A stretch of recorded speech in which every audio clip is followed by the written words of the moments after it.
One way ಅಂತ ಗೊತ್ತಿದ್ದು ಕೂಡ ಬೈಕ್ ಸವಾರ ಡೆಡ್ಲಿ ರೈಡ್ ಅನ್ನ ಮಾಡಿದ್ದಾನೆ. ಇತರರಿಗೆ ಕಿರಿಕಿರಿಯನ್ನ ಕೊಟ್ಟಿದ್ದಾನೆ. ಕನಕಪುರ ರಸ್ತೆಯ ವಾಜರಹಳ್ಳಿಯಲ್ಲಿ ಈ ಘಟನೆ ಆಗಿರೋದು. ವಾಹನಗಳ ಮಧ್ಯೆ ಅತ್ಯಂತ ವೇಗವಾಗಿ ಬೈಕ್ ಅನ್ನ ಸವಾರ ಒನ್ ವೇ ರೂಟ್ ನಲ್ಲಿ ಚಲಾಯಿಸಿದ್ದಾನೆ. ಬೈಕ್ ಸವಾರನ ಒನ್ ವೇ ರ್ಯಾಶ್ ಡ್ರೈವಿಂಗ್ ಇದೆಯಲ್ಲ, ಅದು ಎದುರುಗಡೆ ಬರ್ತಾ ಇದ್ದಂತಹ ಕಾರಿನ ಡ್ಯಾಶ್ ಕ್ಯಾಮ್ರಾದಲ್ಲಿ ಸರಿಯಾಗಿದೆ. ವಿಡಿಯೋ ಸಮೇತ ಟ್ರಾಫಿಕ್ ಪೊಲೀಸರಿಗೆ ದೂರನ್ನ ಕೂಡ ಕೊಡಲಾಗಿತ್ತು. ಈಗ ಬೈಕ್ ಚಾಲಕನನ್ನ ಪತ್ತೆ ಹಚ್ಚಿ ಪೊಲೀಸರು ದಂಡವನ್ನ ವಿಧಿಸಿದ್ದಾರೆ. ನಿಮ್ಗೆ ನಾವು ವಿಜುವಲ್ಸ್ ಕೂಡ ತೋರಿಸ್ತೀವಿ. ಕಲಘಟಪುರ ಸಂಚಾರಿ ಪೊಲೀಸರಿಂದ ಕೇಸ್ ದಾಖಲಾಗಿದೆ. ವಿಜುವಲ್ಸ್ ಅನ್ನು ಗಮನಿಸ್ತಾ ಇದ್ದೀರಾ. ಎದುರುಗಡೆಯಿಂದ ಯಾವ ಸ್ಪೀಡಲ್ಲಿ ಒನ್ ವೇನಲ್ಲಿ ಆತ ರಾಜಾರೋಷವಾಗಿ ಬರ್ತಾನೆ ಅಂತ. ಹೆಲ್ಮೆಟ್ ಏನೋ ಹಾಕಿದ್ದಾನೆ, ಬಟ್ ಇತರರಿಗೆ ಇದು ಎಷ್ಟು ಕಿರಿಕಿರಿ ಆಗುತ್ತೆ. ಮತ್ತೆ ಪಾಪ ತಂಪಾಡುತ್ತಾ ರೂಲ್ಸ್ ಫಾಲೋ ಮಾಡ್ತಿದ್ದವ್ರ ಜೀವಕ್ಕೂ ಕೂಡ ಇದು ಕುತ್ತು ತರುವಂತಹ ಕೆಲಸ. ಬೇಜವಾಬ್ದಾರಿಯ ಪರಮಾವಧಿ. ಡೀಟೇಲ್ಸ್ ಕೊಡ್ತಾರೆ ಮುರಳಿ. ಒಂದು ಒನ್ ವೇನ್ ಯಾಕೆ ಆಯ್ಕೆ ಮಾಡ್ಕೊಳ್ತಾರೆ ಅಂದರೆ ಶಾರ್ಟ್ಕಟ್ ರೂಟ್ ಇರುತ್ತೆ ಅಥವಾ ಸಮಯ ಬೇಗ ಸೇವ್ ಆಗುತ್ತೆ ಅಂತ.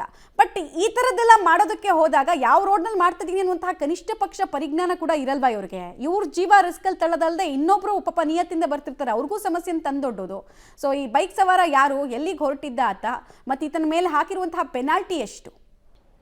ಮಮತಾ, ಏನಂದರೆ ಪ್ರಮುಖವಾಗಿ ಬೆಂಗಳೂರಿನಲ್ಲಿ ಇದೊಂದು ಖಯಾಲಿಯಾಗಿ ಪರಿಣಮಿಸ್ತಾ ಇರೋಂಥದ್ದು. ಯಾಕೆಂದರೆ ಎಲ್ಲರೂ ಕೂಡ ಅರ್ಜೆಂಟಲ್ಲಿ ಇರ್ತಾರೆ, ಶಾರ್ಟ್ಕಟ್ನಲ್ಲಿ ತಮ್ಮ ಜಾಗಗಳಿಗೆ ತಲುಪುವಂಥ ಪ್ರಯತ್ನಗಳನ್ನು ಮಾಡ್ತವಂಥದ್ದು. ಅದರಲ್ಲೂ ಕೂಡ ಯಾವ್ದಾದ್ರು ಸಣ್ಣ ಪುಟ್ಟ ಗಲ್ಲಿ ಆಗಿದ್ರೆ ಅಥವಾ ಸಣ್ಣ ಪುಟ್ಟ ರೋಡ್ ಆಗಿದ್ರೆ ಅಲ್ಲಿ ವಾಹನಗಳ ಸಂಚಾರ ಕಡಿಮೆ ಇದ್ದಂಥ ಜಾಗಗಳಲ್ಲಿ ಒನ್ ವೇಲು ಹೋಗೋಂಥ ಸಂದರ್ಭ, ಆ ರೀತಿಯ ಸಂದರ್ಭಗಳಾದರೂ ಕೂಡ ಅದರ ವಿರುದ್ಧ ಕಾನೂನಾತ್ಮಕ ಕ್ರಮವನ್ನು ಕೈಗೊಳ್ಳಬೇಕು. ಆದರೆ ಇದು ತಲಘಟಪುರ ಮತ್ತು ಕನಕಪುರದ ಹೈವೇ ಏನಿದೆ, ಹೈವೇಯಲ್ಲಿ ಈ ಘಟನೆ ನಡೆದಿರುವಂಥದ್ದು. ಅಂದರೆ ವಾಜರಳ್ಳಿ ಬಳಿಯಲ್ಲಿ ಏನು ಹೈವೇ ಇದೆ, ಹೈವೇ ಅಂದ್ರೆ ಒನ್ ವೇ ಡಬಲ್ ವೇ ಇರೋಂಥದ್ದು. ಆ ಸಂದರ್ಭದಲ್ಲಿ ಒನ್ ವೇಲಿ ಬಂದಂತ ವೆಹಿಕಲ್ ಏನಿರ್ತಾನೆ ಆತ ತುಂಬಾ ಸ್ಪೀಡ್ ಆಗಿ ಬರ್ತಾ ಇರ್ತಾನೆ. ತುಂಬಾ ಸ್ಪೀಡ್ ಆಗಿ ಬರ್ತಾ ಇದ್ದಂತ ಇನ್ನೊಂದು ಕಾರ್ನ ಅಲ್ಲಿ ಡ್ಯಾಶ್ ಬೋರ್ಡ್ ನಲ್ಲಿ ರೆಕಾರ್ಡ್ ಅಂತ ವಿಡಿಯೋ ಏನಿತ್ತು, ಆ ವಿಡಿಯೋವನ್ನ ಪೊಲೀಸರಿಗೆ ಟ್ಯಾಗ್ ಅನ್ನ ಮಾಡ್ತಾನೆ. ಅಂದ್ರೆ ಮಾಲೀಕರ ಏನಿರ್ತಾರೆ, ಕಾರ್ನ ಮಾಲೀಕನೇ ಇರ್ತಾನೆ.